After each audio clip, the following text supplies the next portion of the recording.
अस्सलामुअलैकुम एवरीवन। तो कैसे हैं आप सब लोग। आज की मेरी वीडियो सर्दियों के हवाले से है। सर्दियों का एंड लग रहा है तो सारी मेरी बहनों ने सर्दियों के कपड़े समेटना शुरू कर दिए हैं और बहुत सारे लोगों ने तो दराज को भी छान मारा है कि कोई अच्छे ऑर्गेनाइज़र हमें मिल जाएं जिनमें हमारे सर्दियों के कपड़े पैक हो जाएं और वो हमारे लिए कन्वीनियंट भी रहेंगे। और दिल में ये भी खदशात होते हैं कि हम जो ऑर्डर करेंगे वो हमें सही मिलता है या नहीं। तो इन सारे खदशों से बाहर निकलें, ज़रा सा अपनी अलमारियों को टटोलें और वहाँ से निकालें पुराने तकिए कवर, पुराने पिलो कवर। आप लोगों के घरों में तो लाजमी होंगे, आप लोग भी उठा लाएं और इस वीडियो को फॉलो करते हुए ऑर्गेनाइज़र तैयार कर लें। इस दफ़ा आप लोगों ने ऑर्गेनाइज़र नहीं ख़रीदने हैं, 10-15 मिनट का टाइम निकालें और ऐसे ऑर्गेनाइज़र बना के अपनी सर्दियों की समेटा समेटी को ख़त्म कर लें। तो यहाँ पर मैं जो पिलो कवर यूज़ कर रही हूँ ना, इसकी हालत आप देख ही रहे हैं। तो मैंने ऐसे जो कपड़े होते हैं पुराने वो मैं रखती रहती हूँ क्योंकि DIY करने होते हैं तो मुझे रोज़ाना कोई ना कोई फैब्रिक की ज़रूरत होती है। अगर मैं साथ के साथ डिस्कार्ड करती रहूँ ना तो मैं कंगली हो जाऊँ, मैं DIY किस पे करूँगी। तो मैंने यहाँ पर देखें ये कितना घिसा हुआ फैब्रिक था लेकिन इसका कलर इतना फ्रेश था तो मेरा दिल ही नहीं किया इसको वेस्ट करने का। जितना दरमियान में से घिसा हुआ पार्ट था ना, फटा हुआ, वो मैंने निकाल दिया है। इसके साथ मैंने यूज़ किया ट्रांसपेरेंट शीट जो कि हमने कल की वीडियो में यूज़ की थी ना, वही बचा हुआ पीस मैंने यहाँ पे लगा दिया है इस तरह से। मैं सोच रही थी कि ये जो नीचे वाला पार्ट है ना ये मतलब घिस गया है और ये फट ही ना जाए, मैं इसमें कपड़े भर के रखूँगी तो फिर मैंने ना ऊपर वाला जो तकिए के ऊपर का पार्ट होता है ना वो निकाल लिया। वो बिल्कुल अच्छा फैब्रिक था और पुराना भी नहीं लग रहा था क्योंकि अंदर ही रहता है ना पिलो के। तो वो वाला पार्ट भी मैंने निकाल लिया। ऊपर की जो साइडें हैं वो भी मैंने बराबर कर दी, नीट कर दी। और ये जी पूरा हमारे पास फैब्रिक आ गया है जिसके ऊपर अब हमने काम करना है। अच्छा, अगर आप लोगों के पास कोई भी ट्रांसपेरेंट शीट घर में मौजूद नहीं है तो आपने क्या करना है, आपके पास नए कपड़ों के बैग तो होते ही होंगे ना, जिप लॉक बैग हम लोग फेंकते तो हैं नहीं, जिनमें कपड़े पैक होके आते हैं, उनको उठा लेना है। उनको ग्लू के साथ जोड़ लें, किसी भी चीज़ के साथ जोड़ के एक लंबी सी लंबा सा पीस बना लें, उसको आपने यहाँ पे अटैच कर देना है। अब मेरे पास तो ये शीट थी ना तो मैंने कहीं तो इसको फूकना ही है तो बस मैंने यहाँ पे इसको लगा दिया है। लगाने के बाद इसके ऊपर मैं सिलाई कर दूँगी और सिलाई करने के बाद मैं फिर आपको दिखाती हूँ कि इसकी लुक किस तरह से निकल के आई है। चलते हैं जी अपनी मशीन की तरफ। यहाँ पे मैंने ना थोड़ी थोड़ी साइडों को कट किया है और अंदर की तरफ ज़रा सा फोल्ड कर दिया है। सिलाई करना बिल्कुल आसान है, सीधी सिलाइयाँ भी अगर आती हैं ना आपको तो भी आप ये ऑर्गेनाइज़र बना सकते हैं। तो इससे पिछला जो ऑर्गेनाइज़र मैंने बनाया था उसको सिलाई करते हुए इस मशीन की सुई टूट गई थी, तो यहाँ पे हम पहले मशीन की सुई चेंज कर लेंगे, उसके बाद हम ये अपना काम स्टार्ट करेंगे। और ये जो लिपस्टिक है ना, इसके अंदर भी मैंने कुशन फोम भर के ना उसके ऊपर पिन कुशन सा इसको बना लिया। ये छोटा सा लगता लिपस्टिक है लेकिन अंदर जब खोलें इसको तो इसमें पिन्ने होती हैं। तो मुझे याद भी नहीं था, ये कब से मशीन में पड़ा हुआ है, पता नहीं। इस वीडियो को भी 6 महीने पहले मैंने बनाया था तो मुझे याद भी नहीं था। आज ही मेरी नज़र इस पे पड़ी और मैंने देखा कि वाह भाई, मैंने तो इसके अंदर सुइयाँ डाल के रखी हुई हैं। तो यहाँ पर आप देखें हमने सिलाई लगा दी है और इसके ऊपर वाला पार्ट भी कट कर दिया है। यहाँ से हमने नेफ़ा तैयार कर लेना है क्योंकि इसमें हम डोरी डालेंगे। तो जल्दी से हम नेफ़ा बना के आते हैं। और ये जो नीचे वाला पार्ट है ना, इसको कवर करने के लिए मैंने जो पीस निकाला था पिलो कवर के मुंह से ऊपर से, तो यहाँ पर वो भी मैंने अटैच करके सिलाई कर देना है ताकि ना ये जो नीचे छेद थे, थोड़े बहुत सुराख हुए थे और घिसा हुआ पार्ट था, ये भी छुप जाए और ये हमारा ऑर्गेनाइज़र बन जाए। अगर आप लोगों ने ये भी नहीं करना, ये ट्रांसपेरेंट शीट भी नहीं लगानी, तो आप बिल्कुल इसी तरह एज़ इट इज़ अपने पिलो को यूज़ कर सकते हैं। बस आपने करना ये है कि नीचे वाला पार्ट तकिए को उल्टा करें, कवर को उल्टा करने के बाद आपने इसके कोने, मैंने जैसे इस वीडियो में दिखाया है, कोने काट लेने हैं। कोने काटने के बाद बस आपने ऊपर नेफ़ा बना के इसमें डोरी डाल देनी है और अपने कपड़े भर के रख देने हैं। अब मतलब दराज पे अगर देखें तो ये मिलते हैं ना ऐसे ऑर्गेनाइज़र जो आगे से ट्रांसपेरेंट शीट लगी होती है और हमें पता होता है कि हमने इसमें कौन सा फैब्रिक, कौन सा सूट डाल के रखा हुआ है, कौन से कपड़े किस बच्चे के कपड़े इसमें डाले हुए हैं, तो ये आसानी रहती है। तो इस तरह के हम इसमें ट्रांसपेरेंट शीट लगाने से ये फ़ायदा हो जाएगा। और ये जो हमारा फटा हुआ पीस था वो भी निकल गया, इसकी जगह कुछ तो लगाना था ना, तो यहाँ पर आप देखें मैंने इसमें सारी अभी जैकेट निकाल के डाल दी हैं। सर्दियों का एंड है, अलमारियाँ भी समेटनी है, रमज़ान से पहले ये काम ख़त्म हो जाए तो और क्या चाहिए।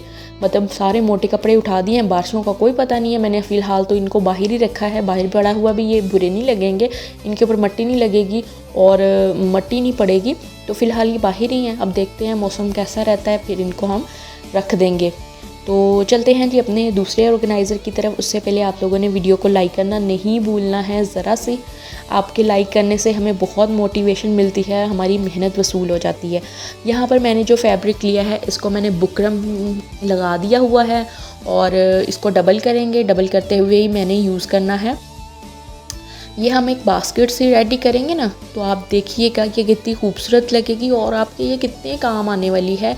ज़रा सा टाइम निकालने से आप ये खूबसूरत सी बास्केट रेडी कर सकते हैं। बस आपने वीडियो को स्टेप बाय स्टेप देखना है, बिल्कुल भी स्किप नहीं करना।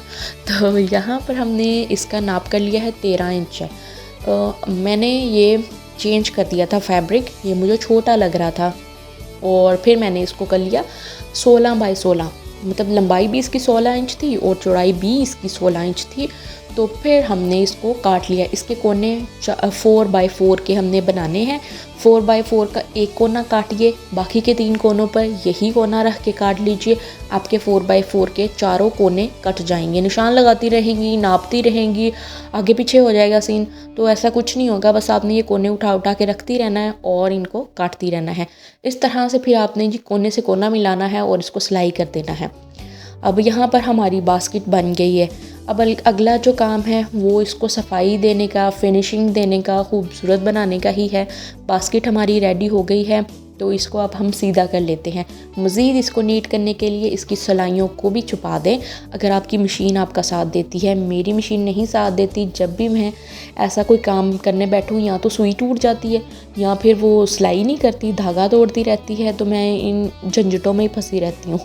यहाँ पर मैंने एक कपड़ा निकाला है, इसके साथ हमने एक टेबल कवर तैयार किया था। अगर आपको याद हो, अगर आप लोग मेरे सब्सक्राइबर हैं, मुझे डेली देखते हैं, तो वहाँ से ये पीस बचे हुए थे। इनका हम टॉप स्टिच लगा लेंगे, ऊपर पाइपिंग सी कर लेंगे।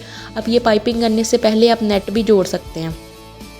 साथ हमने जो इसके ऊपर नेट लगानी है ना आगे चल के, वो भी लगा सकते हैं। लेकिन उससे पहले मैं इसको मुकम्मल नीट करना चाहती थी, तो मैंने इसको इस तरह से लगा दिया। आप देख लें, बिल्कुल इसी तरह से हमने कपड़े को सीधा रखा है। नीचे की तरफ मशीन के ऊपर सीधा पार्ट नज़र आ रहा है और ऊपर हमने बास्केट का भी सीधा पार्ट ही उस तरह से हमने सिलाई कर दिया और यूं करके इसको फोल्ड कर देंगे बाहर की तरफ और फिर इसको सिलाई कर देंगे। बीच में तो मशीन ने बिल्कुल सिलाई करना छोड़ दिया था। मैंने तो इसका आधा पार्ट सुई के साथ टांके लगा के सिलाई किया और थोड़ी देर के बाद मैंने फिर सिलाई करके देखा तो खैर मान गई और फिर सिलाई कर दिया। यहाँ पर हमारी बास्केट रेडी हो गई है। अब जी हमने नेट यूज़ की है, जो वो नेट भी मेरे पास पड़ी थी। मेरी बेटी की कपड़े की पैकिंग थी, उसका एक ड्रेस था, वो इसमें पैक था, तो तब से ये मैंने नेट संभाल के रखी हुई है। इसकी जगह आप और भी कोई नेट यूज़ कर सकते हैं। फैंसी सी नेट होती है ना, मिलती है आम, वो भी हम यूज़ कर सकते हैं। तो यहाँ पे मैंने नेट का पीस निकाल लिया था। नेट का पीस निकालते ही आपने बास्केट का नाप कर लेना है और ऊपर की साइड पे आपने इस नेट के नेफा बना देना है ताकि इसमें हम डोरी डाल सकें। तो यहाँ पर देखें, हमने यही कपड़े का यूज़ करते हुए नेफा बना लिया और इस नेट को बास्केट के साथ अटैच कर देंगे। तो चलते हैं जी, अटैच करके लाते हैं इसको। अब हमने इस नेफे के अंदर भी डोरी डाल देनी है और ये हमारी एक खूबसूरत सी बास्केट बन गई है।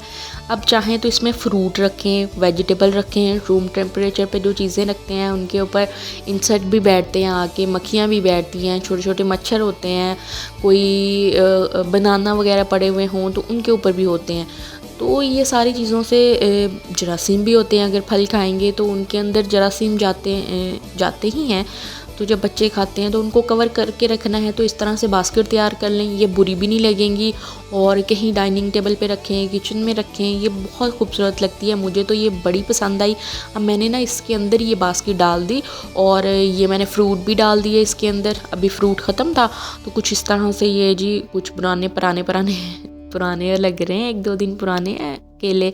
तो यहाँ देखें, अब ये ना मैंने तो सॉफ्ट सी नेट यूज़ की थी, तो मैंने सॉफ्ट वाली वायर यूज़ कर ली। बिजली की तार पुरानी पड़ी थी, उसमें से मैंने ये वायर निकाली हैं, आपको शायद नज़र आ ही रही होंगी। एक तो वायर्स मैंने इसमें डाल दी, तो इस तरह से ना ये ज़रा सीधी नेट ऊपर खड़ी हो गई। तो यही था हमारा आज का वीडियो। उम्मीद है अच्छा लगा होगा। अगर ऐसा ही है तो प्लीज़ इस वीडियो को लाइक करिएगा और अपना ढेर सारा ख्याल रखिएगा। आप लोगों को कौन सा आइडिया इन दोनों में से पसंद आया मुझे लाजमी बताइएगा। अगर आप लोग ऑर्गेनाइज़र बनाते हैं तो उसका फ़ीडबैक भी मेरे साथ कमेंट सेक्शन में शेयर किया करें। Thanks for watching. अपना ढेर सारा ख्याल रखिएगा, दुआओं में मुझे याद रखिएगा। अल्लाह हाफिज़।